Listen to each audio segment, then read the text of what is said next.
Ladies and gentlemen, welcome to the WrestleDeath Podcast. My name is Rich, and of course, we have co-host and Deathmatch bro. We have Joe Beisler in the building, What's up, everybody? Welcome again. and of course, we have the weapons expert, Revin the Bocce Boys. We have John Hammer in the building.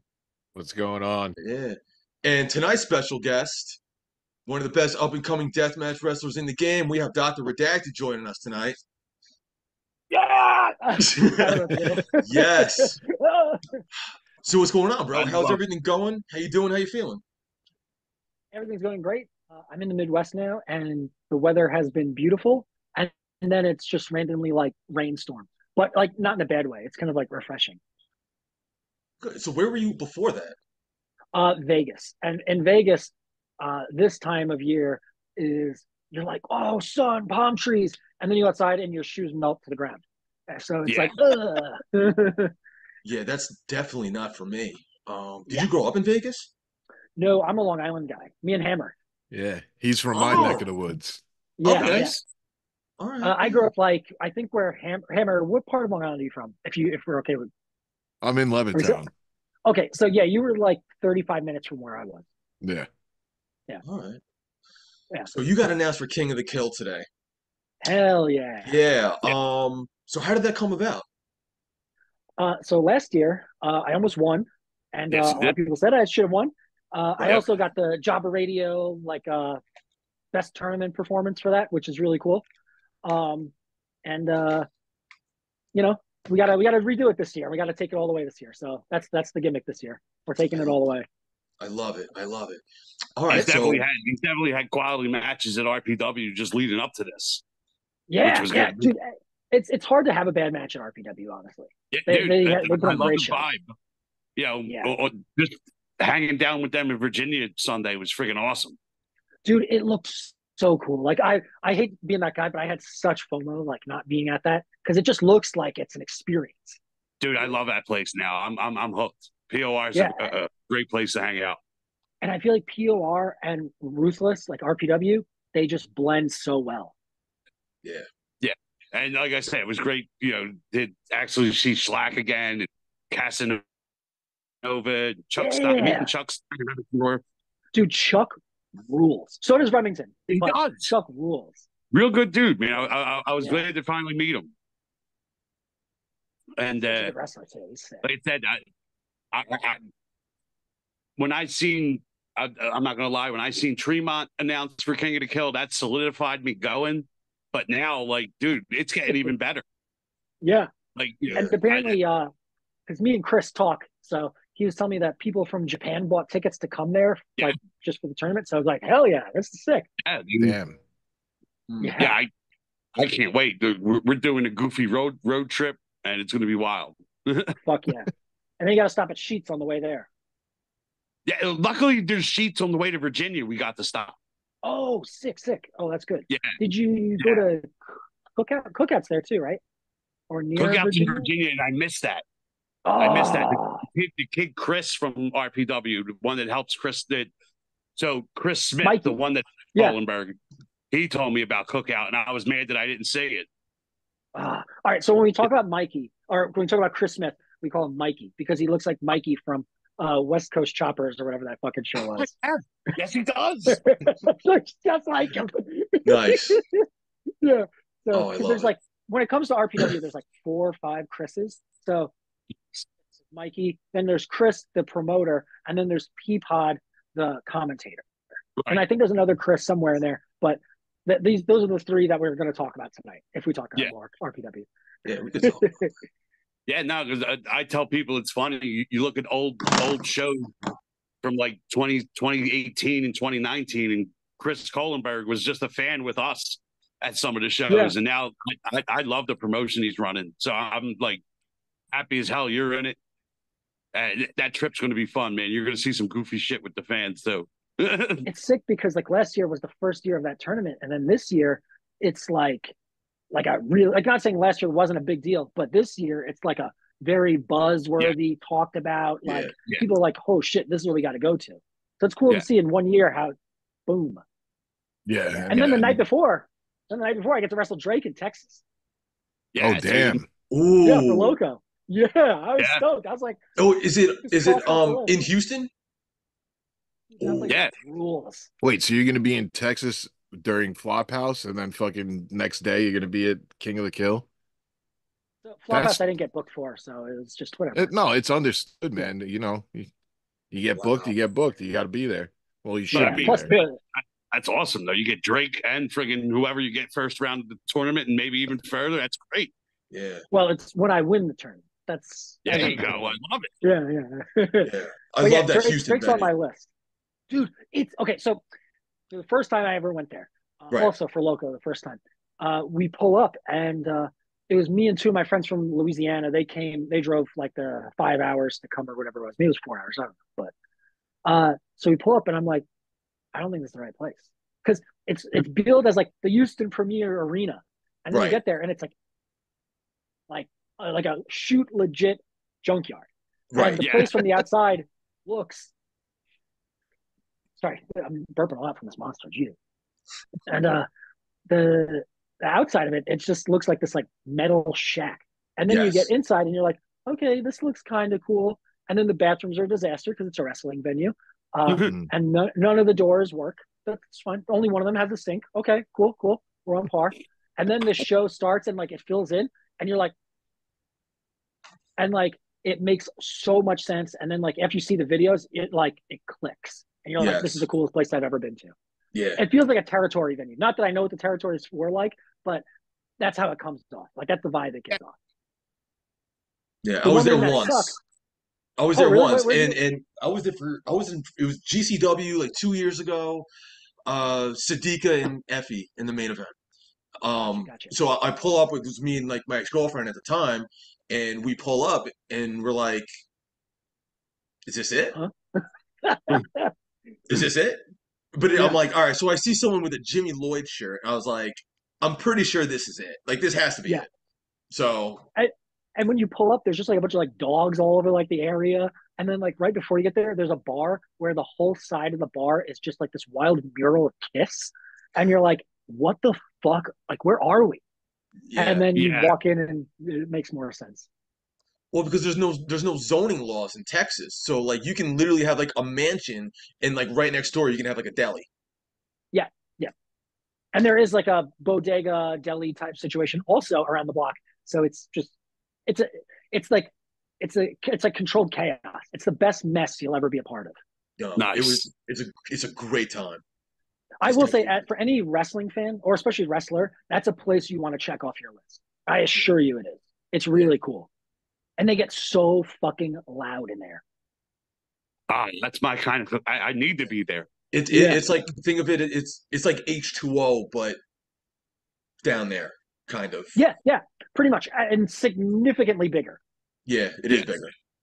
Also in the locker room, which sucks because the locker room is pitch black. It is absolutely the darkest of the dark.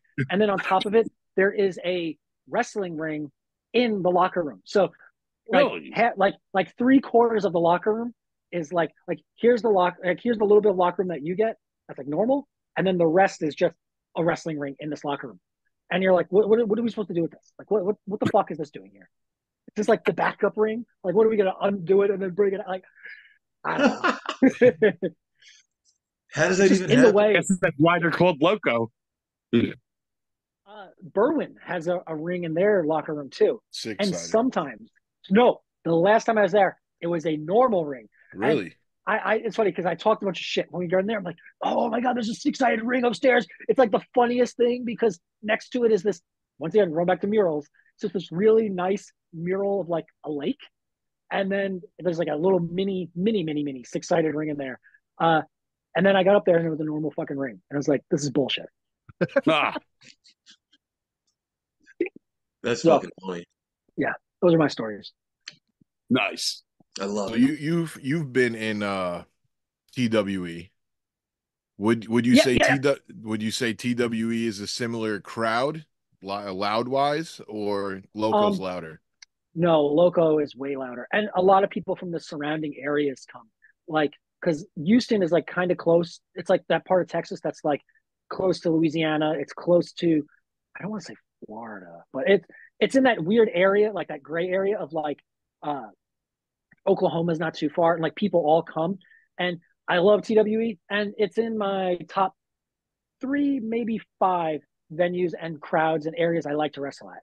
Like whenever Danny's like, "We got Chattanooga," it doesn't sound like that, but that's the impression we're gonna give Danny. I'm always like, "Throw me on, let's go," because I don't sound like that either. Sometimes, but we're allowed to fucking, talk shit about the Monto. It's fun. well, I give whenever I do like impressions of people, I always give them a voice that doesn't suit them, and I don't want. And I always like clear it up because I've always realized that sometimes people get like, "Oh, you think I fucking sound like that?" I'm like, no, I just give people funny voices.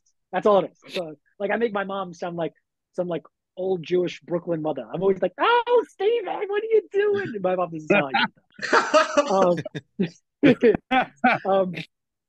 But Chattanooga, they get loud, but the crowd at like in Houston is like 3 times, like if it's a good show, if it's a really like crowded show, at least 3 times the size of Chattanooga, the crowd wise, and it's like a BYOB venue, and everybody brings coolers. They all do the Andy Lawler. They all bring coolers. They're all packed at ringside. There's so many times I've wrestled ringside because I like to fight everywhere that I'm either tripping over, getting thrown, or slipping in people's spilt beer coolers because there's just so much shit everywhere.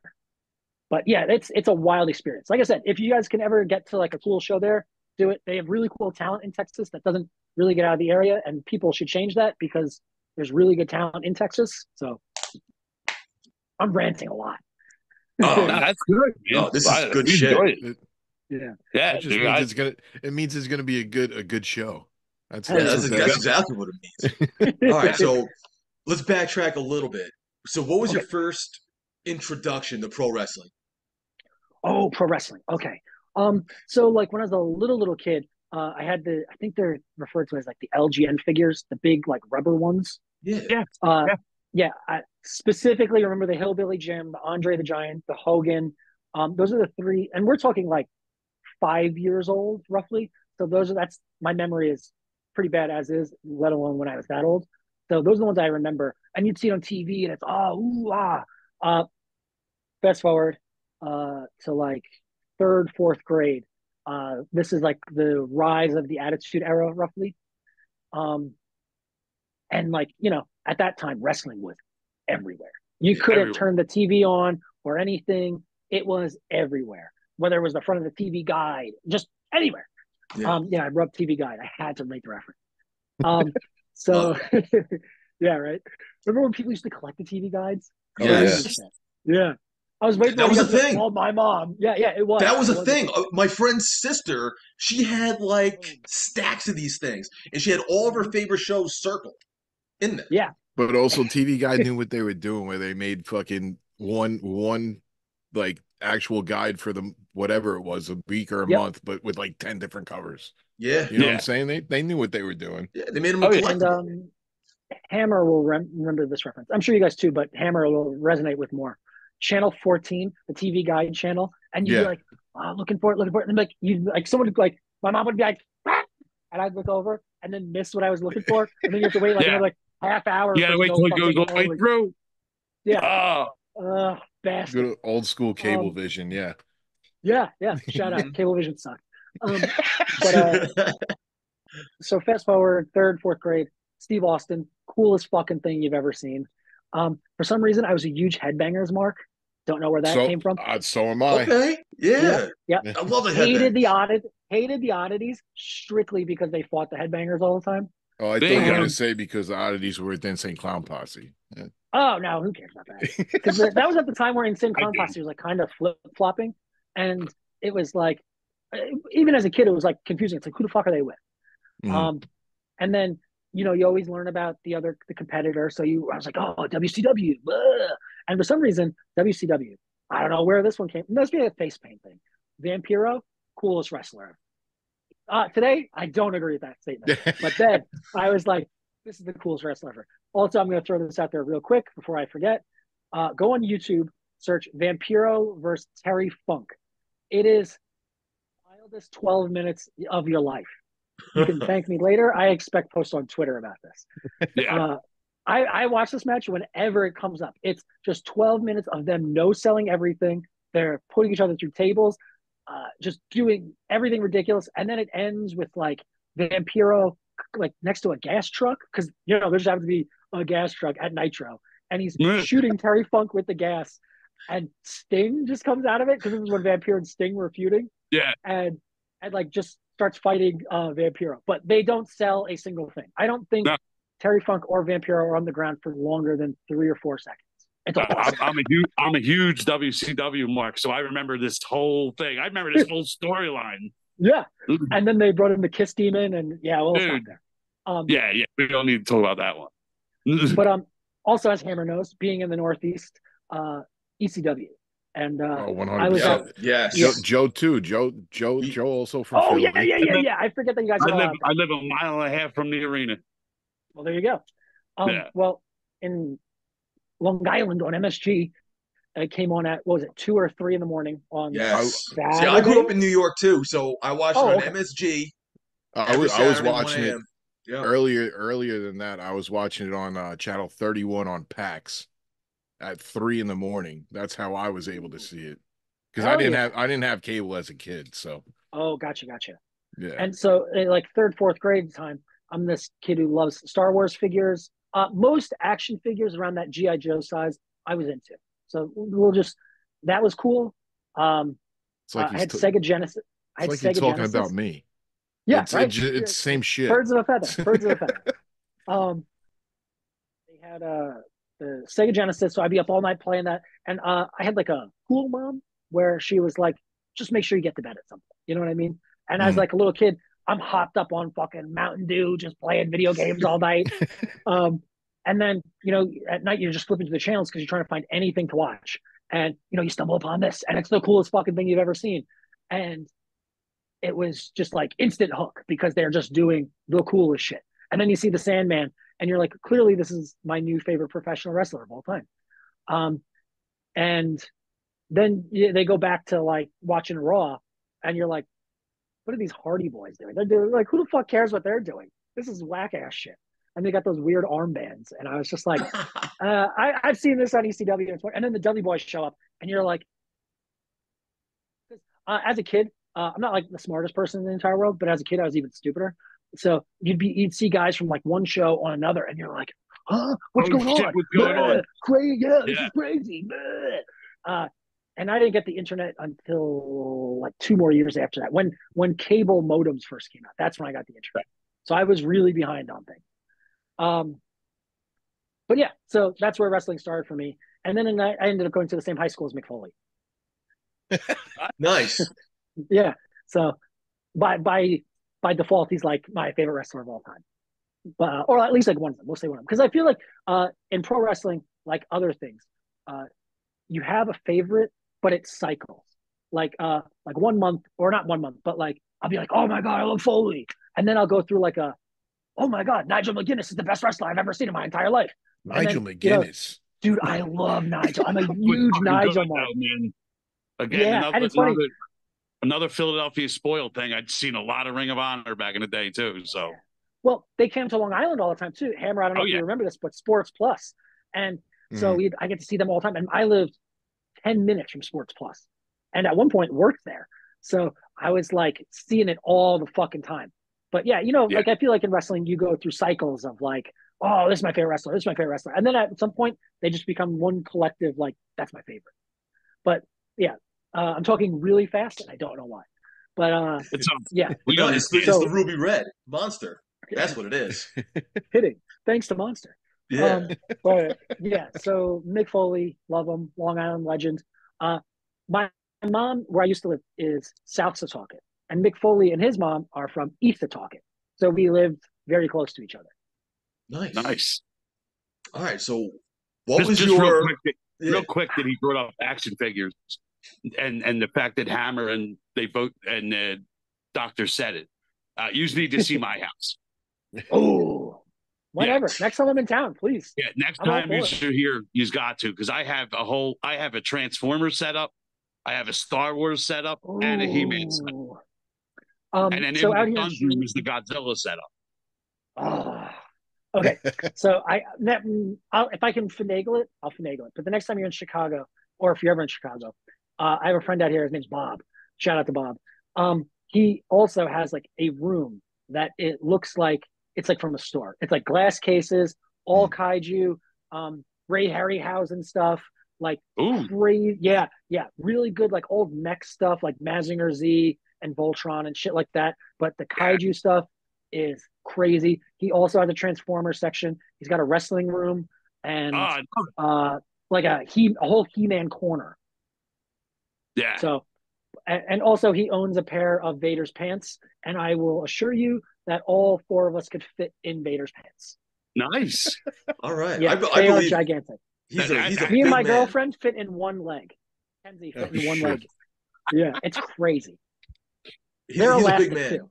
I've seen him in person once. He was a monster of a man. Yeah. But yeah, action figures are awesome. Love it. Love to hear it. I feel like I had another thing about action figures. Move on. We'll come back to action figures. All right. So what was your first exposure to deathmatch wrestling? Okay, first exposure to deathmatch wrestling. So ECW doesn't count, but moving forward, I want to say when we get to like junior high, wrestling wasn't cool at the time, so it was like a closet thing, like we have to be quiet about this type deal. And then a little bit later on towards like the latter half of that, maybe like 2006 or 2007, it became like Ring of Honor was really popping off. That's when it was getting really good, at least. And you start doing. I found CM Punk, and I was like, oh my god, this guy's the cool. I'm straight edge, so and like I was like, oh, this is the coolest thing I've ever seen. Fast forward now, Punk, kind of a dork, but another story for another day. But I was like, oh, it's like this is a guy I can relate to. This is cool. Because at the time, wrestling, you really couldn't relate to anything. Because I'm not Umaga, or I'm not like this or that. But when you see somebody that's like the same thing as you, kind of, you're like, oh, this is the coolest shit. So started getting really into that, and then you're looking up like videos of like some of these guys, and then I stumble upon Loki versus Necro Butcher from IWA Mid South, and then you start seeing the Combat Zone stuff, and then you start seeing what are the other clips? A lot of CCW stuff. I also feel like I say CCW wrong, so I'll say Combat Zone a lot. And you see like the other various like weird deathmatch stuff, like clips that always popped up, like when you were like trying to like illegally look stuff up or search stuff, or like early YouTube. And I was just like, oh my god, this is crazy. Spoiler, I was not super into it at the time. I was like, oh my god, this is crazy. Oh my god. Yep. I was the same way. Yeah. And I was full team Ring of Honor. I'll be honest. I was like, this is the best wrestling, the coolest shit, blah blah blah. And it is. It still holds up too. Yeah, that's really about it. And in my younger age, I've only been, and still to this day, I've only been to one WWE show or WWF show. It was too bad to broadcast, Nassau Coliseum. It was right when Rob Van Dam came to WWE or WWF, whatever we're calling it. And he was feuding with Jeff Hardy right before the Royal Rumble. And, as a kid, you don't like get how house shows work and everything. It was the exact same card as the Royal Rumble with the exact same results, with the exception of the Royal Rumble being on the show. And then later that, like the next month or so, my friend who had the illegal cable box at the time, remember those? Yes. He had all the pay-per-views. So we were watching the black box. The black box. Mm-hmm. Yeah. And I was like, I've seen all these matches in this exact order. This is crazy. And I was like, is this what happens? You should have bet. You should have bet some money. Yeah, because I'm sure at that age, betting on wrestling was even a thing. Against your friend, bro. Yeah. But Rob Van Dam and Jeff Hardy live was like, in a ladder match, was like the coolest thing I ever seen. But I will have never been back to a WWF or WWE show since. And I honestly have no interest. Oops. I don't either. Oops. Yeah, listen, right?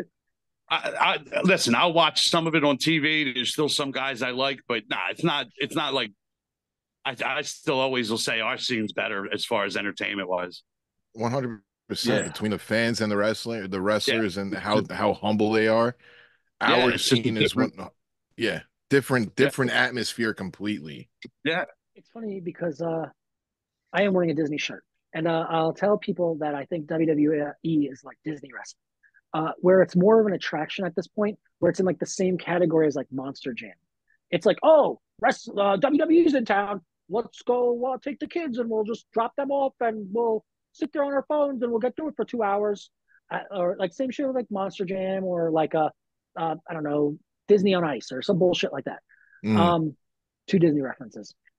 Or like when those like dinosaur shows come to town and you go see the animatronic dinosaurs move. Yeah. It's in like that same category, I feel like, at this point, as opposed to like, okay, we're gonna go to the indie wrestling show tonight, where it's like yeah, pro indie wrestling. But yeah, that's just how I kind of view it. And I feel like the last time I was really into like anything WWE did, and I hate to be like one of these guys, but was like that rise of NXT when it was like you only could watch it on the streaming service, and like Finn Balor was just there, like Kevin Steen was just getting there, and you're like, yes, yes, yes, and it was like the coolest shit. And now it's just kind of like, but that NXT that NXT era that you just talked about, top notch. Awesome. Like that was great stuff. And like you said, Steen going is what got me back into WWE again, because I had always shied off, but when I seen Steen do what he did to Generico, and then when he got to the main roster and beat Cena in his first match, was freaking awesome. No cheat, no nothing. He just beats him. Kevin Steen is another like big influence for me. Significantly better wrestler than me, but as like a dorky fan, I was like, man, this guy can do this. I think I can too. Him and Drake were like my two guys, which is funny that we cross paths now. But I got to see Kevin Steen's debut in Ring of Honor against Pele Primo at Sports Plus, where he Pele Primo. Shout out to Pele Primo. Right? When do you ever think we'd get a Pele Primo reference in there? Right. But he absolutely annihilated him, and I was like, this is the Mr. Wrestling guy. I can't wait. This is the coolest shit. And then Drake, seeing him in PWG was the coolest shit ever. Dude. Yeah. Drake, Sami Callihan, guerrilla warfare match, still in my top 5 today. One of the best matches. I tell him every time I see him, thinking like I'm going to get a different answer. He's like, oh man, thanks, Steve. I appreciate it. That's my Drake impression. That's an actual Drake impression, not just a I thought he entered the chat. Hey guys, it's me, Drake. Shout out to Drake. Yeah, shout out to Drake. He was on here a couple months ago. Great dude. I'm really happy for him. Yeah, I'm really happy. We're going to see him in 2 weeks. Not even 2 weeks now. We're going to see him on the 23rd. Yeah. Oh hell yeah. Yeah. Man. The day where there's 1 million shows within like an hour of each other. Fucking hate. Yes. I know. But I got to do a triple threat with Drake recently too. And it is. Horror Slam. How'd that go? It was, dude, awesome. Yeah, awesome. It was him and Chuck. Like that's what I'm saying, dude. You had two great dudes right there. And it's like not the same thing about anyone, but it's 3 very different styles, and it just meshed so well. Yeah, and if you guys can, I think they are giving the I think you can buy the DVD or because people still do that apparently. Or you can like order the stream somewhere with Horror Slam, because that's what they're trying to do now. We'll talk about it off air, but I'll make sure you guys can see the match. Appreciate that. Yeah. It was really good. Also, shout out to Horror Slam, really good spot too.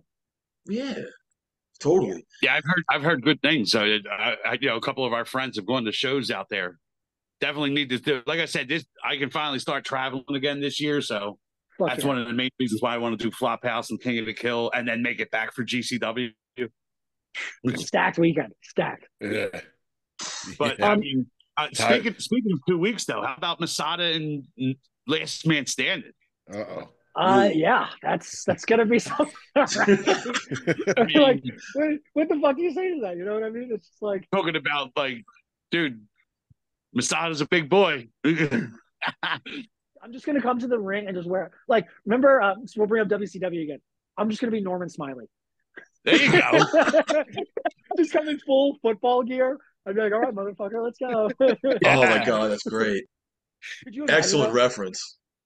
Yeah, dude, Norman Smiley, best scoop slam in all of wrestling. Like he's an incredible wrestler, and I feel like we only think of like the Big Wiggle and like WCW, but like, what a fucking wrestler, dude! He's so good and so smooth. And he's still teaching. Yeah, Yeah, as he should be. As he he's should still be. in NXT, right? Scoop slam. Yeah. Yeah, I believe so. I believe so. Yeah. Yeah, he Okay. is. It's him and Carino are like one of the two biggest trainers down there. Nice.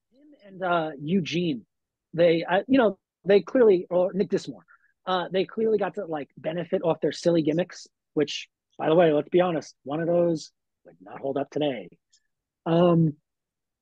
But man, two guys who are just such good wrestlers who like I feel like they didn't get to like really show that, but they made a ton of money, so good for them.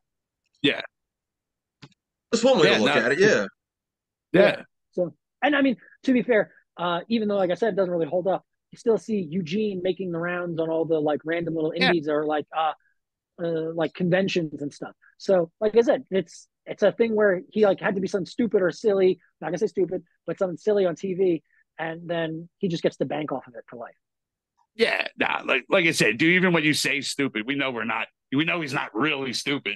Right. Like, but yeah, you get it. We get that character, like you said, would definitely not fly today. But yeah, as far as nostalgic ways, people still remember him as that character and don't mind it as much. Yeah.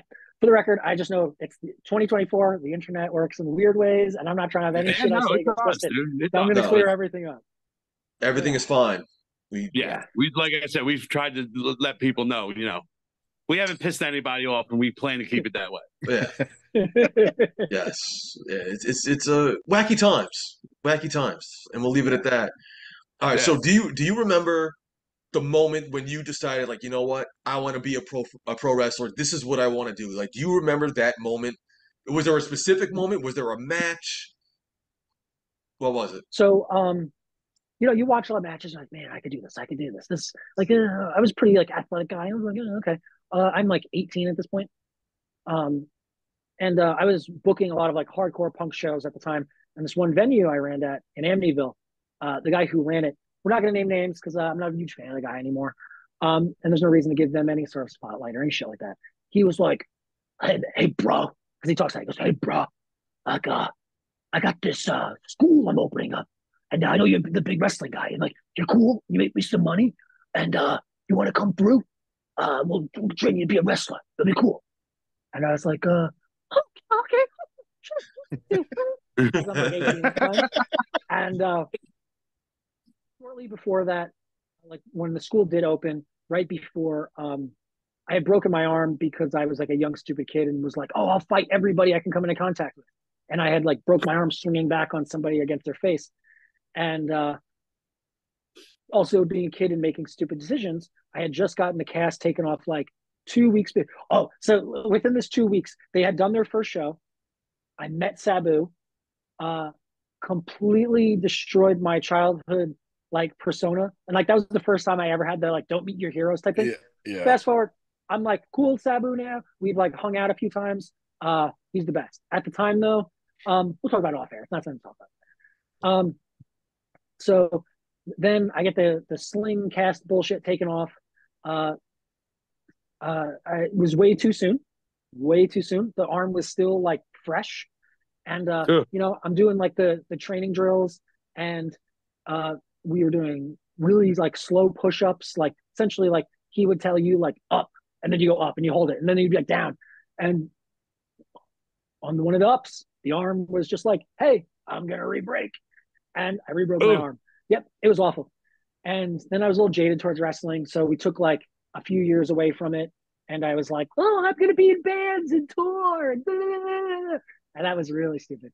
And so we fast forward past that, and then the same guy, I made the deal with the devil twice. That just shows how smart I am. He was like, hey, bro, you want to come back? I need like, And I was like, oh, okay. And I came back. I was doing refereeing at the time, but the classes were so small that they had me doing all the regular drills and training and stuff as everybody else because they just needed people to fill the spots. And then eventually I started reffing. I had my own promotion at one point. And then one night I was reffing at this one show in Queens, and it was like a double header with Kaiju Big Battle. And they were like, hey, we need extra people. Do you like want to do this? So I did that. And then we're going to fast forward a whole lot for like years and years and years and years, like between 5 and 7 years, I think. I worked with Kaiju Big Battle, and I did a bunch of characters there. I did booking, venue stuff, like everything. I drove the truck everywhere. And then me and them parted ways. And then I started doing the silly thing. So here we are. Nice. And what exactly was your first? What exactly was your first as Dr. Redacted? Ooh, first as Dr. Redacted. Okay, so it can't be seen anywhere. It was like, this was funny because I mentioned before straight edge. So Blitzkrieg Pro was doing like fair shows, which are like like a house show essentially. And they were like, hey, do you guys want to do this like festival? And it was funny because like Waka Flocka was playing. And yeah, and like somebody else was too. Who was it? Redman and Method Man. Yeah. Oh, that's cool. Also playing too. That's so cool. I was just like, so you're saying I can wrestle for 2 days, get to see like people I would never normally pay to see and just get to see it. So we get there, and as we're getting close, I'm like, man, there's a lot of marijuana stuff advertised here. And then the person driving was like, dude, it's a weed convention, like a weed fest. And I was like, huh? And I was like, oh, okay, dude, 2 days of just nonstop headaches. It was terrible. I know, I guess because like I don't smoke or anything, but my head was just pounding for like 2 days straight. But it was so easy to be a heel. Oh my God, it was so easy. Lo and behold, people that are really into those things, they love Rick and Morty, and they get super offended if you talk shit about smoking weed. It's awesome. Oh, that's great. Nice. Yeah, they get really easily offended. So I did 2 shows there, and then, man, I don't know what the first like noteworthy show was as Redacted, but the whole Redacted thing only came along because I had another booking with Blitzkrieg, and someone on the internet, like, because I had to take away at the time the Dr. Cube thing. Someone was like, "Oh, Dr. Redacted," and I had like 2 friends text me being like, "That's like really catchy," and like a silly like 80s WWF kind of way. And I was like, it is kind of catchy, and I already have all the stuff to do it. Okay. And just kind of made it my own. Because when I was Dr. Cube, I kind of had to play their character. I could put my little twist on it, but I had to play their character. So now I got to just be me, but just with this like doctor thing in front of it, which, hey, worked out. So I'm not complaining. Dude, if you would have asked teenage me or like younger me, hey, you're going to be this evil, crazy person, doctor, murder man, I would have been like, yeah, and you're an idiot. Never. And now here we are. Nice. So, hey, it worked out. I always tell people the story, like, literally was an instant fan because, like, you came out the first time we ever seen you live and you pushed my son, and the fact that he got up and loved it. And he was like, this dude's going to be my favorite wrestler. And like, it just, and then we literally just followed you from there, and just, it's been freaking a great ride already. I don't even know how or when or where the pushing thing started, because I remember coming out and like, because I was always like just so used to being a heel as being the other doctor. So I was like, oh, I'll keep being a heel. And Hammer, I don't know if you remember, but when I debuted with you guys, I kind of got like a mixed reaction, but I like leaned into the heel stuff more. And I forget when, but I remember like walking around, somebody said something to me and I just pushed them because, you know, I don't give a fuck. And then like, I remember seeing them smile, and then people like start catching on to it, and they're like, oh, okay. And then it came to the point where people were coming up to me at the merch table being like, you gonna push me tonight or what? And I was like, yeah, of course I'm going to, you idiot. No one's an idiot. I'm just saying that. But yeah, so that just became a thing, and now it's the thing. Yeah. Yeah, I've gotten pushed twice now by him. You son of a bitch. Oh, dude, I love it. Like I said, it's a family thing. Like, he pushed my son at the where was that other? Remember that random place that ICW? Super crazy. Super Yeah, crazy. Westville. Yeah. Yeah, in Yeah, Westville. I'm gonna So let that I'm was gonna the let one your where he got son. Joey, and then I'll, he got me at the No Ring show they did at Photo Club. Hell I'm yeah. gonna I'm gonna let your Yeah. son. I'm gonna let your son walk Dr. Redacted out now. He's pushed me twice Yeah. now on entrances, and I've busted my ass both times. Still, Real quick, the person who gets it the worst is Andy Lawler. And the best part is, I don't intentionally try to get him the worst, but there's times where he just stands out and I'll just see him and I'm like, that's it. And that kid, Ryan, uh, uh, what's his Drinkwater, right? Drink Is that his water. name? Yeah, you Yeah, got yeah, drink. yeah. You got Yeah, him dude, terrible in Chicago. He's very thin, and he gets the push, and it's not. It's like 3 rows. But yeah, Well, Lawler that's one's a become good like a one, thing. man. I love the Lawler one. The original, the first Lawler one was the best one. Dude, I felt so bad after he blew, and he's such a big guy, so it makes it even funnier. But just so you know, the best thing was like because we have like a group chat with him, and he was like he loved every second of it. From the moment it happened, he was just like that was one of the best things ever. He was like, I had no idea it was coming too. It's so sick. No, But but yeah, everybody loves that entrance. Everybody loves that heel entrance of you coming out and just you get the crowd fucking hype as shit. You know what I'm saying? Yeah.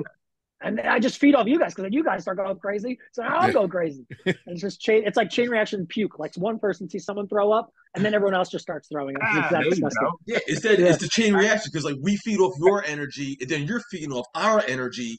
Yeah, and it just back works. and forth. Yeah, it just works. So that's super crazy place. The original location, because I think they've moved location. Yes. Someone told me they have 2 rings now in one building. That's crazy. Yeah. But I don't know anything about that. But going back to the original location, so like a little bit down the street was Tony Soprano Pizza. Hilarious. Never ate there. Love the idea. Love the gimmick. Across the street, Wawa. All right, you're 2 for 2 with me now. And then what's right across the street from the venue? Like you walk down the driveway, and what's right across the street? A scrub store. Are you kidding me? Dude, I bought so much, and it was cheap as shit. It was so cheap. And I'm so mad that the place isn't there anymore. I used to go in there and just get stuff. And I'd be like, sold, sick, love it. This is great. So shout out to that venue. Shout out to that scrub store. Shout out to Tony Soprano Pizza and Wawa. Yeah. I enjoyed that venue because it was just like a row of warehouses. You know what I'm saying? Yeah. It was a dope setup. Like, I'm not saying we were going to do sketchy shit, but if we wanted to, we were getting away with it. Yeah. Oh, yeah. True. And it's just that's one of the reasons why we used to love the GCW compound because it was in a place, same exact kind of setup. That was the Game Changer place, right? Yeah. Yeah, it was in the same. It was in the same industrial park as fucking CZW's too. Oh wow! Like literally, like 5 doors down. When Game Changer was the venue Game Changer. Well, that was in hell. Yeah. Okay. Well, that's the one I was talking about. I'm sorry. So that one in particular, they had some like a concert happen there, like hardcore punk bands play, and I don't know the set of the building because I never got to go. And my friends all went to this, and I was like getting ready to go, but didn't leave right away. During like the first band, there was this absolutely insane fight between like 50 different people, like 50 people collectively fighting. And I don't know if that's what got shut down, but there was police involved. It was like just seeing like some of the little snippets I saw through my friends. I was like, that's crazy. And then I started seeing that GCW was like running there, and I was like, what a weird mesh of things to happen in this place. Yeah. But I mean, sanctioned fighting and unsanctioned fighting. I think Insane Clown Posse even fucking performed there, if I'm correct. I wouldn't be surprised. Yeah. But yeah, dude, that the Hal venue is just something you had to be there to understand it. Yeah, I get it. It was just like because I always tell people it's the one of the only places that ever would have a show at 8, and we showed up at fucking 2, and we just partied the whole old time. ECW vibes. Yeah, it's exactly what it was. Because we would party until the show started, and then just keep partying. And you had people like Schlack and The friggin' tailgate. Viking and Marcus Crane, and everybody was partying. So sick. All right, so we talked about why you want to become a pro wrestler, but what made you want to be doing death matches? So, love the ECW stuff. They always did pretty crazy things. And the Mick Foley connection, I was always like, oh, this guy literally does the dude, just Hell in the Cell alone. Like, we know he's done King of Deathmatch. That alone is just like, you're like, wow, this person is insane. Yeah. And then in Kaiju, I started doing like balcony dives or like stuff like that. Or like, they would be like, go through the little buildings. And I'd be like, no, let's do it like a table. And I remember we had one show where me and my friend Perry Von Vicious, he was also in Kaiju for a minute. Shout out to Perry. He's a good New England guy. If you guys ever see him, we did the Rhino pile driver off the apron through a table, like a shoot table and everything. And it was like, I remember then getting like the itch. I was like, oh, I think I could do this. And then fast forward more, the pandemic thing happened. And this was like the match that put Dr. Cube for me on the mat, like on the, like got eyes on it. It was the Collective, and VXS was at the Collective for Tampa. And it was me versus JTG from Crime Time. And we did a death match. And it was like last minute, they were like, we can give you this, this, this. And I was just like, let's do it. And, did my first light tubes, did thumbtack, like the whole nine, everything you can imagine. And there is a plethora, and this is all off the air stuff too. Like, just an absolutely insane amount of crazy stories that came out of this, like that night in general. Like, just absolutely like, yep, that happened. But that's, like I said, off air shit. One day someone will pay me to do one of these sketchy like shoot videos, and I'll be like, yeah, so okay. No, that's as far as we'll get into it. Yeah. But yeah, so it was an insane night. I got to do that. It doesn't catch it on camera, but I did my entrance from the Scientology place across the street, and they were so sketched out seeing this like group of guys in like doctor scrubs with goofy masks on just sit in front of their building, which is funny because like the Scientology people are fucking goofy. So yeah, it was. We could say that They were pacing and shit. Like they were like, they didn't know what was going on, and we're in like full shtick. So I got like the cube head on, and they had all like the little masks and everything on, and they're just like, and then you start seeing like 4 people pacing. Then there was like 5 people pacing indoors, and then one of the guys who was like with me at the time was like, one of them has a gun, and I was like, whoa! And then we just did the entrance. So that was the thing. Yeah. So Holy shit! first death match, JTG. It was sick. ATG. I like that. wow, Yeah, that's crazy. That's crazy to even think of. I never knew he did a death match. Yeah, it's the most like WrestleMania thing you can think of. Like, because I feel like when WrestleMania happens, or at least it used to, like pre-pandemic, at least, I feel like Mania matches were like stuff you would never expect, or if you were like, all right, get the dartboard, throw the dart out of a bunch of names, and whatever comes out of it comes out of it. But that's what this was. Nice. Wacky zany, yeah. So finally got to do it, and then after I was like, this is all I want to do. This is crazy. This is great. I love this because I'm a weirdo. So I was like, let's keep doing this. Yeah. And then eventually, I got that call from the IC Dubs, and they were like, "Hey, come do this for us." And I was like, "Oh, okay, I will." The Struggles man hit me up. Oh, Struggles is the one that contacted you. Okay. Yeah. Nice. Him and Danny were on a show in Long Island that I was on. Danny had left. Yeah, I'm throwing Danny under the bus right now. He left where I went on. And for the record, I like Danny. So I'm just being. No, we all do. We all Yeah, love yeah. Danny, but we all do. talk we shit. just wreck him because he's our friend. Yeah, but when Struggles, he was doing commentary, and he's like, me and him talked, and then I think it was 2 months later. Or What show? What show was that? If you don't mind me asking, was it remarkable? No, it was. Yeah, it was remarkable. But the show that I first did for you guys was that Pit Fighter show in Boston. Okay. No, I was wondering what show Danny was on that was out here. Oh yeah. It was a remarkable show. I think he faced Casey and Gabe Sky in the same day, like two Okay. matches. I think there was like a tournament. I don't know. Okay. But, yeah. And then that day where I did my debut for ICW, I was like super overwhelmed, super nervous because new place, bigger name. I was like, and I was like, okay, I now have to immediately leave this venue, get on. I had to take an Uber to the Boston train or bus station so that I could get on a bus or train. I don't remember which one it was. To then go, it was a bus. It was a bus. Actually, I don't know. Whatever. It's public transportation. Go to a wedding. So damn. I go to this wedding, fresh gusset plates in my head, got the shower. It was hilarious. I love it. Weird. Yeah. All right. And So then the next day, sorry. Keep going. Oh no, I was just gonna say because you mentioned balcony dives. So where did you come up with the idea to do the dive with the trash can? So I like Great Sasuke a lot. He's great. And for a while he was doing that like barrel dive where he put that like big Donkey Kong style like barrel over him. Clearly I don't have like what's the word I'm looking for? I don't have access to barrels. I am not Donkey Kong. And Hammer will tell you because I annoy him with being like, Hammer, can you get me this? Hammer, can you get me that? I can only imagine if I would have asked this motherfucker for a barrel, the response I would have gotten. So I was like, trash can. He might have found it. I remember the most recent time when you just asked me for ironing boards. I was like, what the fuck? but I found them. I got them. Yeah, you did. You got good ones too.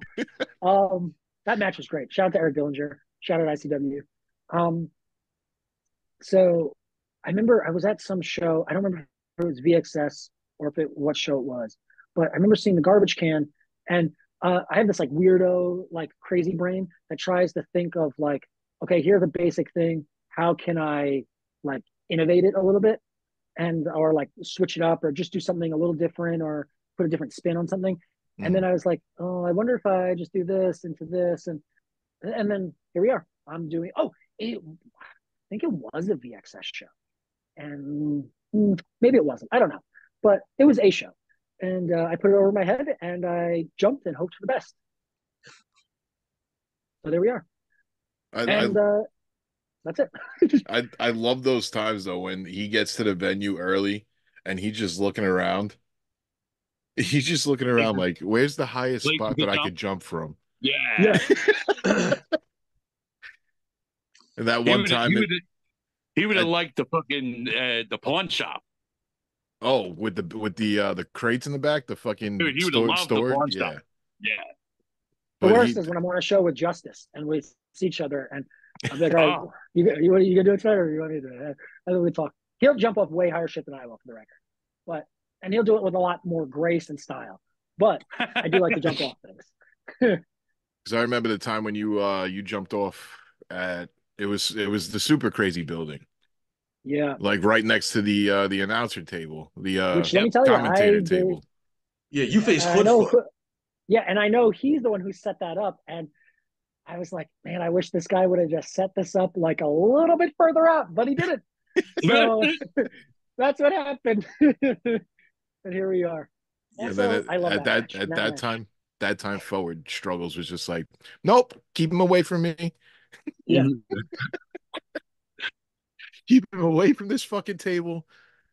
Keep him away from the commentary. Even though I'll get that motherfucker again one day. He'll come back and I'll get him. You'll see. Now, for me, now I know I'm so happy because we've gotten to see you wrestle a lot of big time, big name deathmatch stars. Is there any that you haven't that you really want to? No, I should have thought about this beforehand. Hey. Okay, in America. I know because I mean I'm sure there's plenty of Japanese guys that every person that hasn't been there or has interactions with them here wants to fight. Yeah, just American for now. Yeah. Me and Necro got to do the match, no ring. I would love to do a ring match. I would love to work Eric Dillinger with Glass. I love the match that we had at ICW Chicago, but I'd love to do it with Glass great. too. That was fantastic. It was so good. Yeah, it's like one of my favorite matches. it didn't need glass, but I see where you're coming from. Yeah, but now just think of like that, but with like we're gonna take all the restrictions off. Yeah, and I think it would just be so crazy. Yeah. I would like to work Nathan Mowry with glass too. Okay. Okay. Which let's make a plug real quick. I don't know when this is gonna come out, but June 29th, I'm debuting in Knoxville, Tennessee. TPW, I believe the name is. Yeah, and it's me. I'm spilling the beans. It's me versus Nathan Mowry in a death match. So I do get that one. So nice. Stupid brain. Yeah, we'll cross that one off the list. You know you're gonna get fucked up by the Coven. Just saying. Just saying. Pull back. Listen, Tank is no one to fuck with. Tank's I know. They're all legit. Honestly, everybody in that whole Chattanooga scene, I love Chattanooga. It's up there with me for like Jersey is number one. I love New Jersey. I love that scene. I love all of you guys. Chattanooga is top 3. I don't know if they're second, but they're up there too. There's another one too where Chicago. That's number 2. Chicago's number 2. And then number 3, I'll say, is Chattanooga. Chicago crowd knows how to party. Dude, I've had great times in Chicago. Yeah. It's crazy. Like it's like New Jersey. It's just like, oh, you guys make me realize why I do this. I like this. Thanks. Like you brought up Lawler. Like Lawler, I've met Lawler in Chicago. Like I've met a lot of people from Deathmatch Elite in Chicago. That's how it really started. The one ideal part about the Midwest is it's the middle. It's there for everybody. And honestly, any flight to Chicago, which there's 2 options, Midway being the better, you have options, and the prices are usually pretty cheap to fly in Chicago. Yeah, it wasn't bad. Yeah.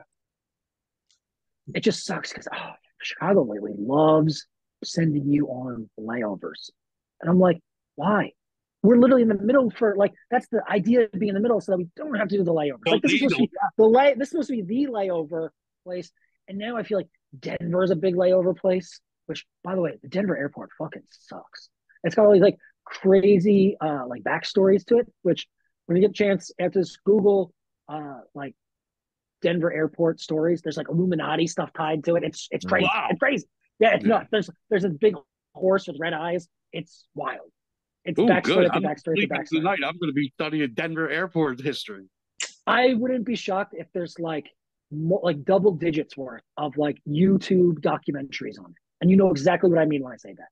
I went to Denver once, and I was at that airport once. And supposedly they're always adding on to that airport too. Always building on whatever might. There is a lot of shit about that airport on the YouTubes.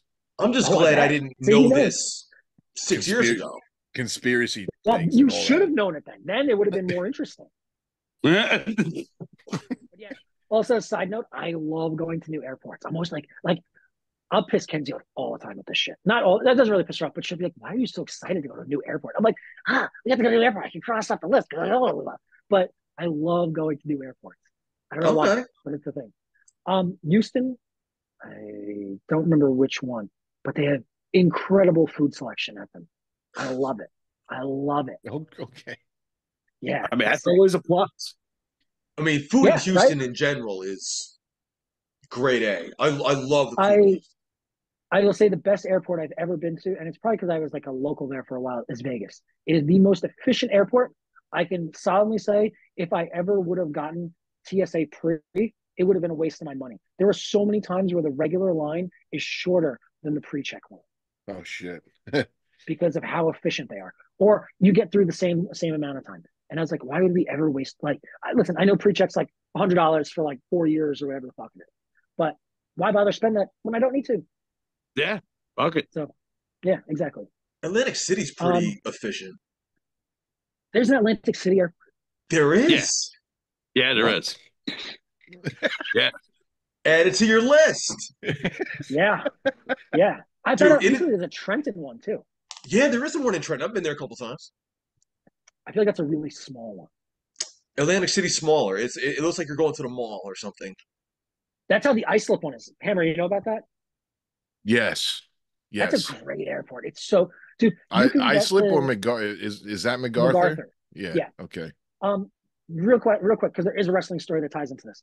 So MacArthur Airport, you can like if your flight's at like 4 o'clock, you can get there at 3:30, get through security, walk up the stairs. Now it's a Dunkin' Donuts. I would have said Starbucks. You can get a coffee and still be waiting around before your flight takes off. Yeah. It's crazy. Yeah. That's Also, that's how the airport in Montgomery, Alabama is. You can get there 10 minutes before your flight and still catch your flight. I hate that you know that. I love it, but I hate it so much. There's also one in Fargo, North Dakota that is also very small, very easy, very efficient. And two in California, John Wayne, which is more like Orange County, and Ontario, which is also like near like Pomona, California.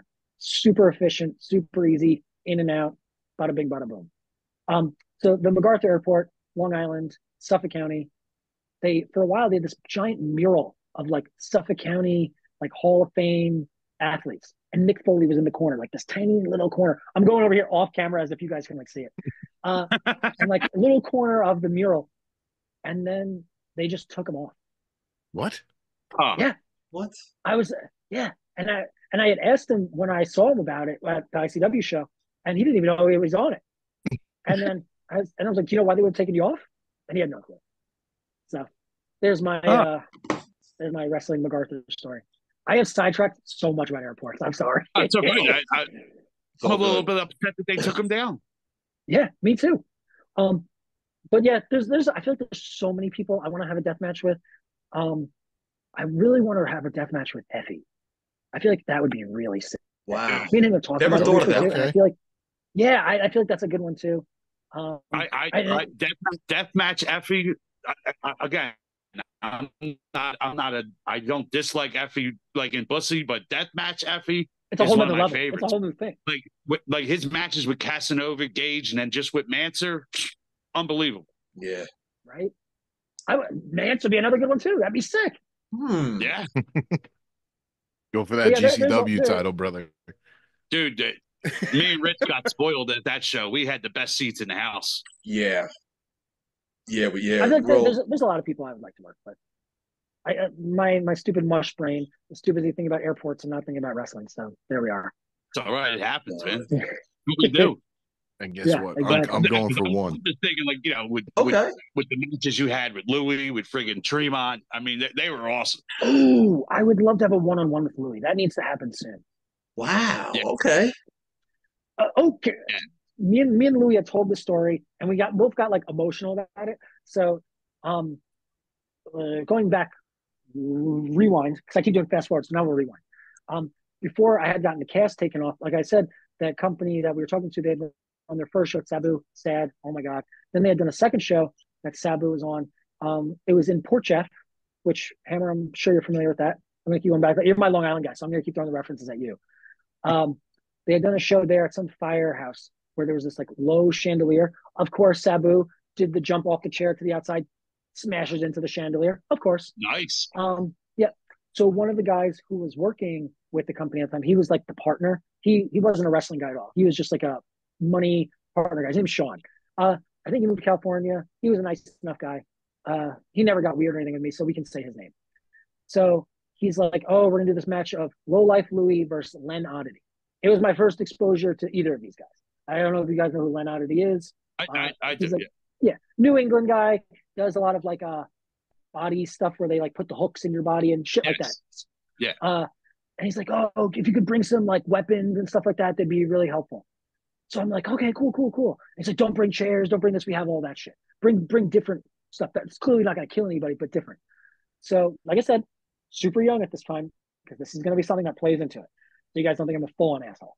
I was looking around like my garage. And I found this acoustic guitar.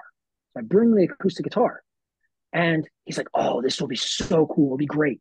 So mid-match, the guy Sean slides it in, and I'm sitting at the I was doing timekeeper because my arm's in a sling. That's all I could do. So he comes back and he looks at me and he goes, "So how'd you gimmick it?" And I went, "Huh? What do you mean?" And he goes, "How did you gimmick it?" And I went, "Sean, I don't even know what you're talking about right now." And he's like, he goes, oh no. And then it was either Louis or Len picks the guitar up, smashes the other one over the head with it as hard as he can, and it's just doop, and doesn't budge, doesn't dent. Dude, they must have traded shots about 4 times with each other until it broke. And I was just like, one hand, me and Sean are just, and I was like, should I leave? I go, no, it's okay. And then when I finally got to do the tag match at RPW with Louis, I was like, hey man, I gotta tell you the story. And we both like had this like weird deathmatch emotional embrace. And it was cute. It was cool. Yeah. One of my favorite people I've ever met, Louis. Coolest fucking guy. Am I gonna kick his ass? Yes, I'm going to kick his ass. But great guy. Love it. Yeah, me too. I don't know where it's gonna happen, but somebody should book it. Yeah. You guys heard it here first. I'm sure we can pull some strings. I think right? Joe and Hammer can do that better. Who am I going to talk to? I have nobody to talk to anymore. What do you mean? What company did I work for? Yeah, but we could talk to a different company. We can. It's New Jersey. There's people. I had better pull in one company. You know what I mean? Yeah. All right. We can. Maybe X marks letting us down again. I don't know. Yeah. Dude. Fuck. Who knows? X brand. We got H2O. We got definitely options. I feel you too. I definitely want to work for X brand too. I feel bad. I feel those two are better with X brand. Yeah. Well, yeah. I talked to me not so much. I talk to Justin almost every day. Yeah. We could figure something out. I was supposed to. He asked me to do the 23rd show, and I was like, "Funny you should ask that because I'm right down the street." So, gotcha. Yes. Yeah. All right. So, who's on your Mount Rushmore pro wrestlers? Okay. Are we gonna do deathmatch or just pro wrestling in general? Ooh. Whatever you're feeling. You want to do both? We can do both. Let's do both. Yeah, that's fine. Okay. And we're gonna do America only. Okay. Japan, it could be like Japan. I feel like we could mix. I want to say it's Jun Kasai for deathmatch, Liger, Muda. Man, actually, no. I feel like we have to go. It's weird because I feel like you could just do the all Japan pillars, and that could be your Mount Rushmore right there. Yeah. But yeah. Now here's the hard one. Who do you like the best at the pillars? That's the hardest one because sometimes I'll be like, man, Kawada, and then sometimes I'll be like, Kobashi. I feel like Musawa is the one I love watching his matches, but he would never be my top. I feel like it would always be Kawada or Kobashi. But love Liger, Muda, Kasai. I guess he's not a younger guy, but out of the younger Japanese guys, Takeda, dude, the guy's built there. Yeah, he is a fucking unit. Like what a machine. I'm convinced he's like not a real person. Another one of my favorite people ever. Dude, I had him in my car one time, and crazy. We just laughed because we could barely understand each other the whole time. It was great. Another one, and I don't even want to say it's just for his overall wrestling catalog, which you could put him on there for, but just for specific matchups. Masato Tanaka, just for the Mike Awesome Tanaka. Wow, I like it. Yeah. Dude, those matches. His feud with Mike Awesome, amazing. Right? FMW, ECW. Yeah. Oh, and the ECW matches especially because I feel like when you're like have a group of friends over to put on like Japanese wrestling where the commentary is just in Japanese, it's harder to get people into wrestling sometimes. But the ECW matches doesn't matter which one, could be any single one of with those guys, even all that's like the one night stand. You put any one of those on, and you could have watched it like 20 minutes ago. You could have watched it an hour ago, the day before, a year before. You're just like, this is the best match I've ever seen. And you can put it on in front of everyone, and everyone the whole time is just gonna be like, and then they're all chair shots, just dude, holy power bombs. Yeah, dude, those shows alone. Could you imagine the budget for the tables in those matches? you especially. I mean, I can appreciate that. Wow. Hammer's just start sweating and pacing. And like, I don't know what to do. There's so many. Look at this list. That's something that I It need was to try to luckily hunt down. back in the late '90s, early 2000s. It was a lot easier to find cheap shit. Oh yeah, Tables especially. I wonder when tables like became like. I feel like what a table now runs for cheap $80, $100. Yeah. Hammer. no, Can the we confirm table that? that it's like a 6 foot to a 8 foot banquet table, which is what you're looking for. They usually run up around like the 150 range. Yeah, it's crazy. Could you imagine That- indie promoters doing that? Please, But no also, way. if you find, you could find them. You could find them at like at Goodwills and Habitats and shit. Yeah, You could find them for cheap, but it's just luck of the draw, you know? yeah, and it's so much more efficient to use doors at this point. Which don't get me wrong. Um, I want to say it was Horror Slam was in this recent time. In like the weapons cache, they had a table, and I was like, oh, it was like seeing a unicorn. They're like, oh my god. I was like, are we allowed to use this, or is this for like if people want to like sit somewhere? And they're like, no, you can use it. I was like, oh my, I didn't use it. I get somebody else, but I was like, oh my god, this is crazy. So yeah, tables. American Deathmatch Mount Rushmore. Hondo's on there. Okay. Drake's on there. Necro's on there. Ooh, okay. I'm gonna go 5 or 6 on my Rushmore. I have an extended Rushmore. You can have honorable mentions. That's okay. Mick Foley for sure. That's the 4. Mick All right. Foley. It's hard to say if you can count him or not, but Sabu, he's another one. Yeah. A lot of my style is based off Sabu, just using your body as a weapon. Yeah. Like no, that whole like crazy person thing. I feel like so. There was another podcast that was going to ask me this, and I just got a text. I'm sure. Okay, the boss was texting me, the lady, Right. and okay, we'll leave it at that for now. We'll leave it at that for now. But I feel like that's my honorable my there. Japan Deathmatch, Jun Kasai, Takeda, Kobayashi, Ito. There's just I feel like Japan. There's just so many to pick from, and it's so hard because they're all just good. They're just good. Yeah. Yeah. Okay. So regular wrestling. Mick Foley is going to be on both. Terry Funk is going to be on this one, even though Terry Funk could be on both too. Macho Man, and Nigel McGuinness. Love Nigel McGuinness. Yeah, I'm getting that in there. Dude, I guess he does magic now. Like not Magic Gathering, but like magic tricks. His Nigel McGuinness magic account has unfollowed and followed me on Instagram like 4 times. I follow him back. I never followed him to begin with, but he'll just follow me out of nowhere and then just redoes it. So Nigel, if you're out there, what's the deal, dude? What's the deal? I want to know, man. Just follow him, damn it. It's fun. Just stick with us. Just stick with the follow. Just stick with it. Okay, but yeah, that's I'm Mount Rushmore. All right, so I'm gonna throw you for a loop right now, and this is actually my favorite question to ask. All right, your tag team Mount Rushmore. I love it. Dude, I saw Bam Sullivan at Wawa a couple weeks ago, and I asked him the same thing, and he had the same exact reaction.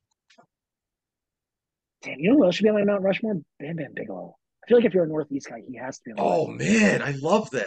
I know his son. I know his son Shane. Yeah, that's fucking sick. That's cool shit. Yeah, him and a buddy of mine, they roomed together in college, and they played football together. And they had the Living Dangerously 1998, like the big banner in the living room. Oh shit, that's dope. He drove around with that after college. He drove around with that in his truck he probably still has it. Why not? Yeah. I also feel like Taz has to be on the list too. Damn, that's tough. Yeah. I don't know. Taz, I'll be honest. I was like, this is the toughest man in the entire universe. Nobody could beat Taz. Nobody. Toughest guy. Nobody. That's it. Yeah. He's a walking weapon. Okay, tag teams. Man, that's a tough one. Yeah. All right. I'm gonna plead the 5th on this one right now because I feel like so we'll go to All Japan. And everyone he's tagged with. cheap answer. But if you look at it, it's like him, Brody, him, I believe him, Bigelow did tag him, Gordy. Just every time Stan Hansen tagged anybody in All Japan, it was just like, that's it. What else do we need? Yeah. It's epic. And the headbangers. Headbangers. Okay. Dude, I loved him. I loved him as a kid. I really did. Dude, Mosh still to this day doing the Burning Hammer. What the fuck? Cool as shit. Cool as shit. That guy has no right doing random indie shows and doing Burning Hammer. Like, so cool. Okay. Yeah, right. I feel like I should be better prepared for that question. It's a tough one because even we couldn't do it when we first did it all just ourselves. Yeah, we all had the same. That era of Ring of Honor and Hero, dude, Kings of Wrestling. Fuck, dude, like there's so many. The Briscoes. I put the Briscoes in mine. Yeah. There's just so many to pick from. Jesus Christ. Because I was a demolition guy, so I had demolition. Ooh, Road Warriors, easy. I don't know how I missed it. I think a lot of us had LOD or Road Warriors on there. I put the Dudleys as my number one. Oh, man, I'm fucking up so hard tonight. Yes. Yeah.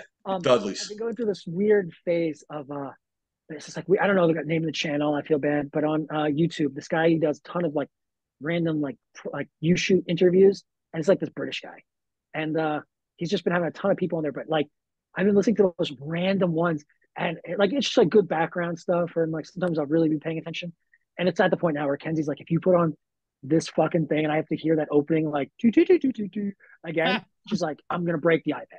Like that's it. Like so, I gotta ease the promos for a little bit or the shoots. But a lot of them talk about the Road Warriors. That's where I got that from. So I wasn't just pulling shit out of my head. Yeah, because that was one that was said. New Age Outlaws was another one. Yeah, the Eliminators, dude. Perry Saturn in general. I said the Eliminators. Yeah, dude. Perry Saturn was so good. Yeah, so is Cronus. Don't even mention Perry Saturn around me, dude. I'm the biggest Perry Saturn mark there is right now. The rings. That's it. Somebody's getting the rings of Saturn. Fucking already Mansour jerked me off though, and dude, it was great. He even did the thing with me at the GCW show where after he told me he was going to do the move, and then he gives me the finger and tells me to go fuck myself after the match. It was great. Love that. Mansour is top notch, dude. Man, top notch. Hell yeah, love that. Yeah, he's a really good dude. I loved it. He's a heel, but him winning that title made me so happy. Oh, before I forget, because we're talking about GCW sort of. I would love a death match with Ultramantis. I saw him on that, and I thought that was the coolest fucking thing. Whoever's out there who book shows, if you can make that happen, I'll work with you. We'll talk business. Yeah, that would be sick as fuck. I was a huge mark for that for him showing up there. That was great. Like man, when Chikara was like at that level and it was cool, like he was like one of the standouts for me. Like and then you see him doing death matches or like hardcore whatever matches. And I was just like, and straight edge too. And I was like, oh man. That's funny enough. I had never seen him wrestle. I had seen his band, Ultramantis Black, the band, before I saw him wrestle. There's a couple people that have said that. Really? I love that. That's sick. Yeah. I've come across because of the scene in Philly. A lot of people seen him here. So he's on my list too. So someone make it happen. All right. Sorry. What do we got next? We'll move on because I'm going to keep randomly throwing tag teams out there if we do this. Stuck in that real quick, we talked about King of the Kill as a tournament, but also Insane 8's coming. Man, Insane 8 winning that was the coolest fucking thing last year. This year, it's going to be so fucking sick. That's another one. You guys can make out for that one. Another great dude, Kurt. Dysfunction. Kurt, Dysfunction, awesome one of the coolest guys, promoters, wrestlers, just overall human beings you'll ever meet. Seriously, I can't say enough good things about him. You guys know him as that. I know him as the Weed Man from JCW. Yeah, you do. Yeah. Me and him have talked about that too. But he is just the coolest dude. That's a tournament where, like, if you're a deathmatch fan, that should be on your list. It's got so much history. So many people have won it. Oh, it's sick. Yeah. It's an experience too. It's an all day thing. It's great. Right in Milwaukee. It's a lot of fun. Yeah. Yeah, I need to get to ICW in Milwaukee for sure. It sucks because like I said, I didn't travel for a little bit. So now I probably can't do the Insane 8 this year, but I got to try and do it next year. Yeah, for sure. Dude, I'm telling you, it's so sick. Yeah. See, what's cool about and like I said, ICW knowing him Milwaukee, for so long, like especially because when Piss Jug Mike was around, Mike would drive him out to Philly, and they would always be together. Like, we hung out at Voltage a couple times when we had shows here. I miss Kurt. Yeah, I like that. Hopefully I run into him again. their shows are really cool because, like, it to me, it's like the definition, like, besides the Insane Eight, like their normal show, it's like the definition of like a local indie in the sense that, like, that crowd, they know every single guy on that show, like all the regulars and everything. It kind of reminds me of TWE. Like, all those guys are like, I came in and like they knew who I was, but like they're cheering for their like local guys and they're like like regulars. And I think I love when that kind of shit happens. That to me, that's like the coolest stuff when it's like a hometown hero. Yeah, hometown hero. Like when they'd be like from Milwaukee, Wisconsin, and the people go crazy over it. Yeah, that's the kind of shit. I love that shit.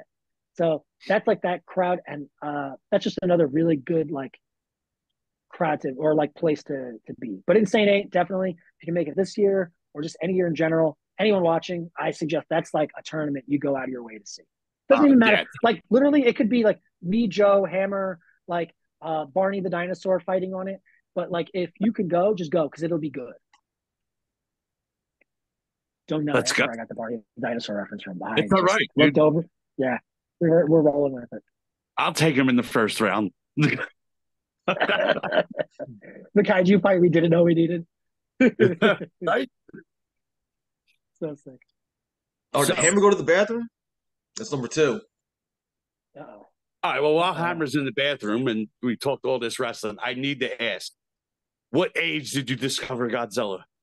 Oh, it's another like maybe like first grade. Super young.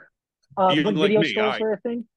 Yeah, when video stores were a thing, and they'd have the box like advertising like what was there. I don't remember if someone had gotten me it, but like we talked about this Mania weekend, but I'm sure details. Godzilla versus Megalon, that was the first one, with the signature Twin Towers. The Twin Tower fight. Yep. Yeah. So that was the next one, and then the one with the little kid, and they I believe it's the debut. Yeah. The debut of what's that little chicken nugget's name? He looks like a little chicken nugget. Not Baby Godzilla. What's his name? Minya. Yeah, the debut. Yeah, or Manila. The debut of Manila. It's the one with the little kid where it goes back and forth. And it was Godzilla's Revenge. The villain with no tail. Yeah. Remember that? Yeah. Gabara. He's so ugly too. I hate him. I'm such a nerd, dude. I know them all. You know who he looks just like? And I'll be so bummed if you don't agree with me, but you don't have to. He is. Oh no! Oh, hold on. Oh, it's my phone saying low battery. Okay. So I gotta not wrap it up, but I gotta keep. I got the 20% gimmick.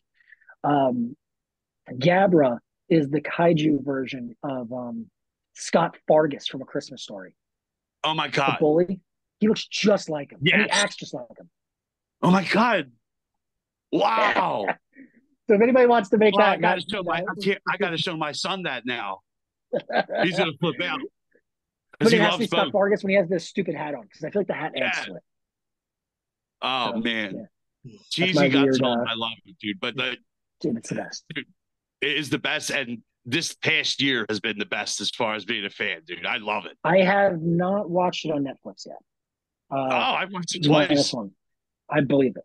I just haven't gotten to it yet. We are in the era of watching the shows that she picks right now.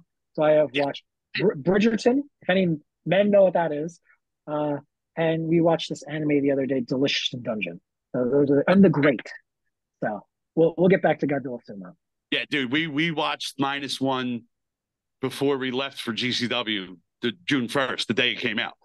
So, yeah, we had to watch it again. Because I had seen both the color. I seen color and the black and white in the theaters. Do they offer the black and white on Netflix or no? Not yet. All right. Yeah, maybe. And then, like we said, we talked about too, and then Godzilla Kong was just a friggin' Showa movie. Dude, it was great. It was honestly great. Yeah. The best part is it was like Godzilla, like he jobbed everybody out. Like he was the king of the monsters. Everybody like that was like a threat. No.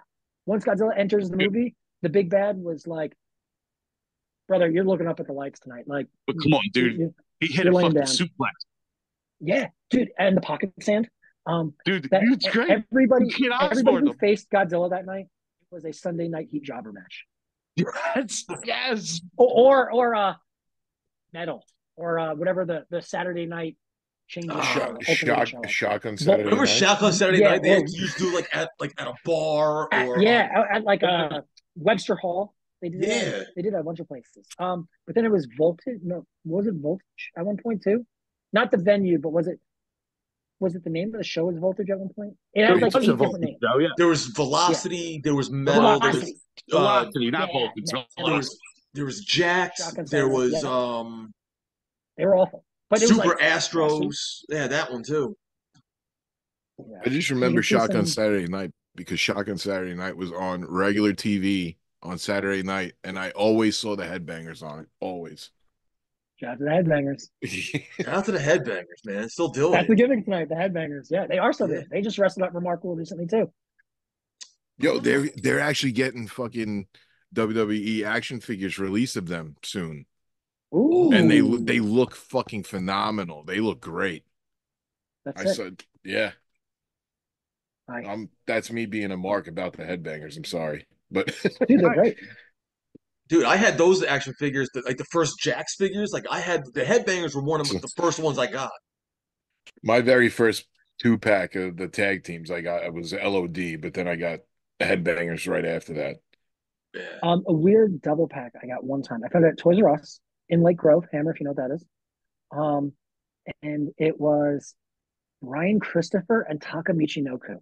And maybe at this time it doesn't hold up, but Taka Michinoku he did karate that. chopping action. and they advertised it that way. And I was like, ugh. Like That's even as a pretty kid, cool. I was like, ugh. Well, it sucked because they were like rubber figures. So you could as a kid, I'm not smashing them, but you wrestle with them. But for some reason that one arm was plastic. Or maybe like his whole upper body was plastic. But Taka was different than Brian Christopher, and he ended up breaking on me. So they made one figure at Taka, and they released it probably about 3 times, and that it was the same karate chopping action. Yeah, yep, all doing that. The Slammers action because they had a Slammers line where some had Jax was dope. I enjoyed Jax. That's what I grew up with. I was just like the thing because I grew up on the Hasbros, so they're like this big. You couldn't really do any moves. Yeah. By the time that Jax came out, I was like 13, 14 years old. And like, toys aren't cool. It was cool for me because I still bought them and I would still play with them, but none of my friends knew. But like, I was still so much of a friggin' dweeb about it. I was like, because these are like the coolest things. They're the best action figures. Like, I'm playing with them. But believe it or not, I wasn't into wrestling when Hasbro's were popular, when they were the thing that you could buy at the toy store. I got into wrestling during Jax. Yeah. So the bone crunching action. I'm not going to be good with the names of the toys, but like the brands. But how devastated were you guys by the ECW figures and how bad they were and how small they were? San Francisco Toy Maker. They were terrible. Yeah. And then what killed me was hearing like Jerry Lawler being like, "Oh, these ECW guys are so small," and then the figures were smaller than like the other figures. Oh, there we go. Yeah. Especially the video. Dude, how about the Nintendo 64 video game? How bad that was. Dog shit. But that was at the time where that was like, that's how all those games were. So you couldn't tell the difference. Except for when No Mercy and No Mercy. That's what I'm saying. Oh my! And even WCW versus NWO. Oh, hours. I spent hours on those games. Hours. Those were the greats.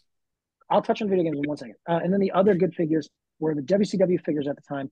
I specifically remember getting Kevin Nash and Bam Bam Bigelow, and they came with cool weapons. Like they came with an actual ladder that opened and closed, and a garbage can with the lid too that you could put on. Okay, and they had opposable, like their knees could bend and their elbows could bend. Moving on to video games, No Mercy or Fire Pro Wrestling for PlayStation 2.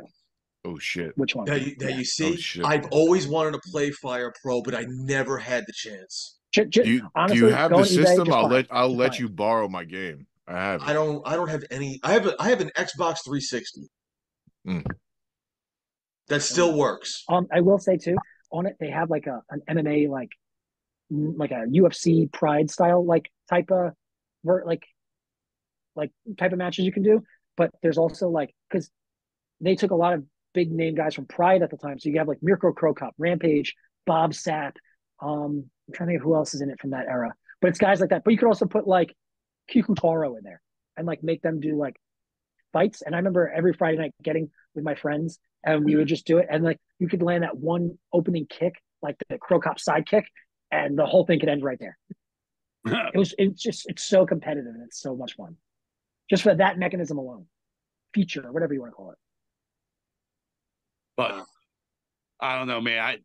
I'm still a No Mercy guy. Like I said, dude, I had Mittens stay over here one night, and me, Mittens, and my son played all night. We played all night. Put the Taz mission we were on? having Cool shit. We had a Perry Saturn Battle Royal where we were just all working together. Dude, him and Bradshaw might have the most fun move sets in that whole game. Yes. Bradshaw was great that game. I would beat the shit out of people when I had Bradshaw. Dude, the full Nelson slam, the power bomb, and the clothesline. That's all you needed. Dude, it was over. Yeah. That's it. Oh, what a game. Dude. Those ECW games. Oh, I need to see if I have No Mercy. It was the first game you can launch the weapons.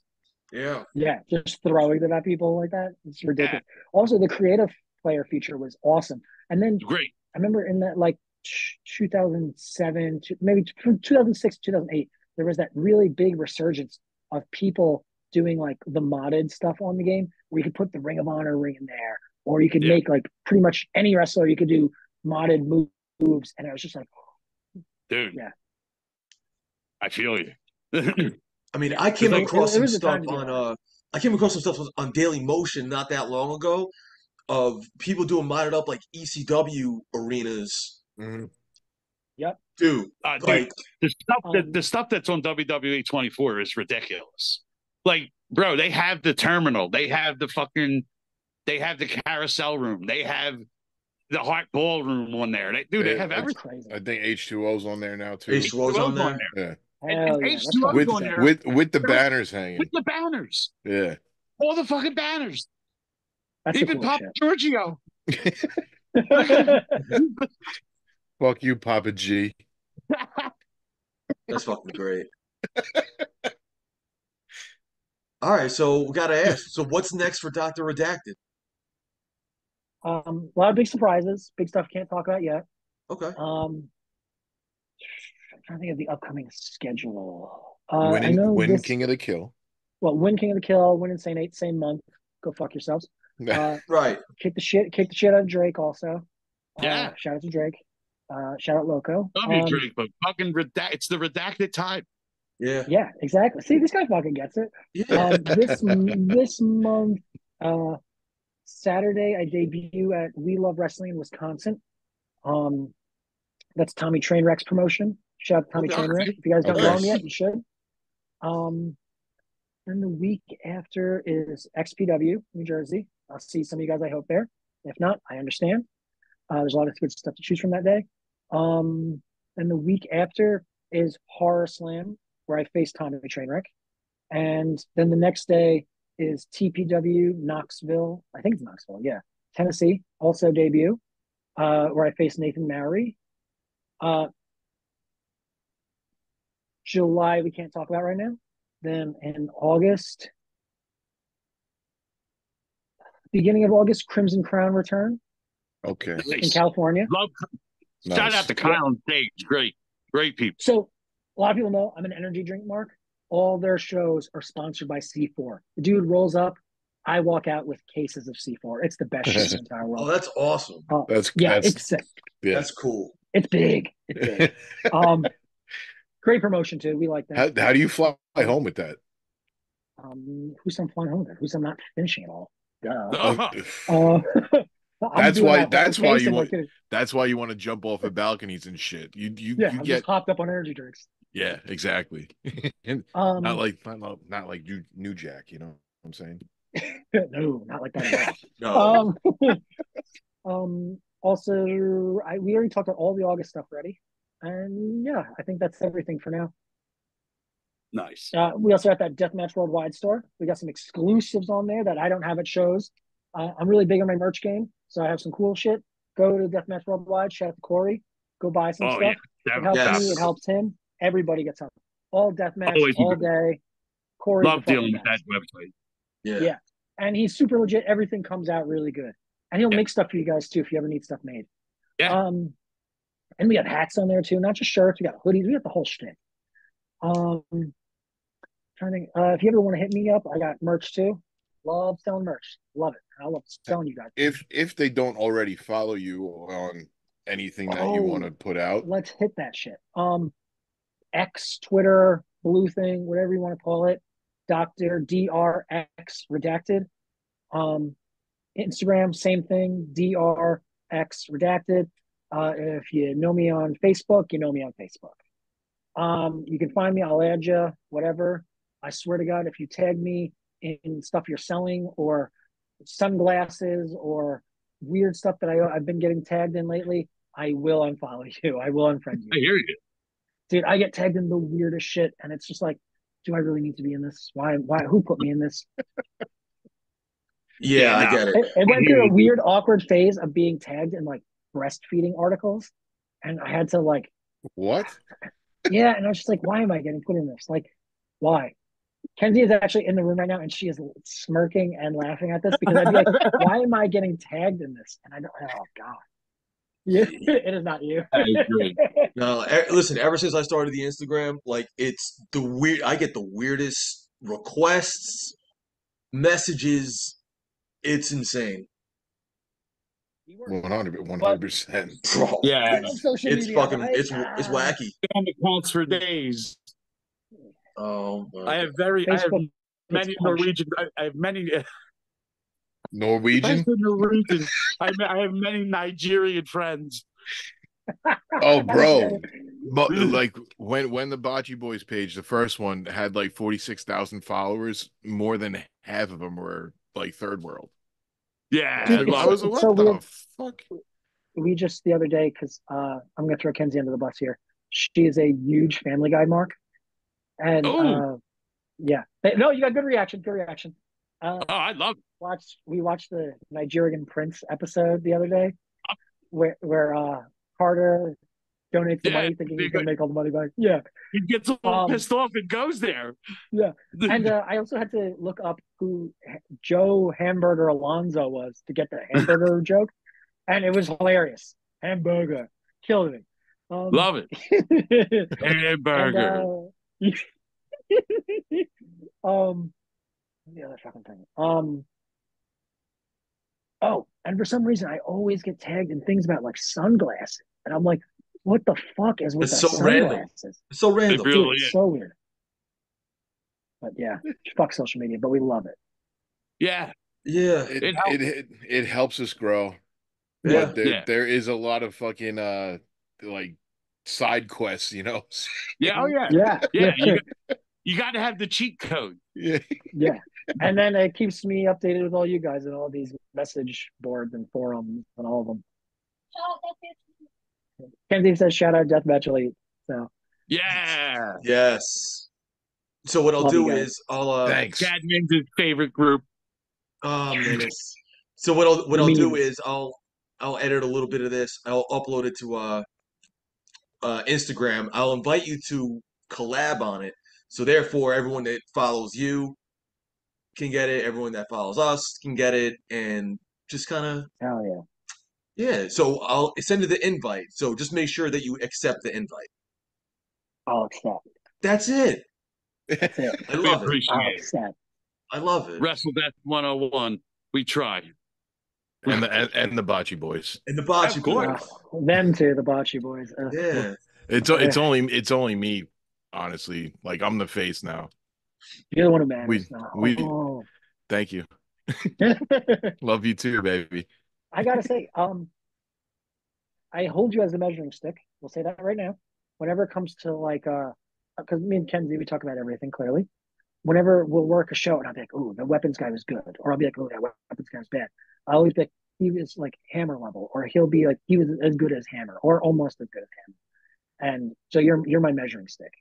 So the next time, I appreciate when and that. if the next time comes and I need something, you better know. You better come through. Otherwise, you're not the measuring stick. Wow. Yeah, I got you. I got you. All right. I mean, I think that's it. We appreciate it. Thank you very much. Dude, it was great. This was so much fun.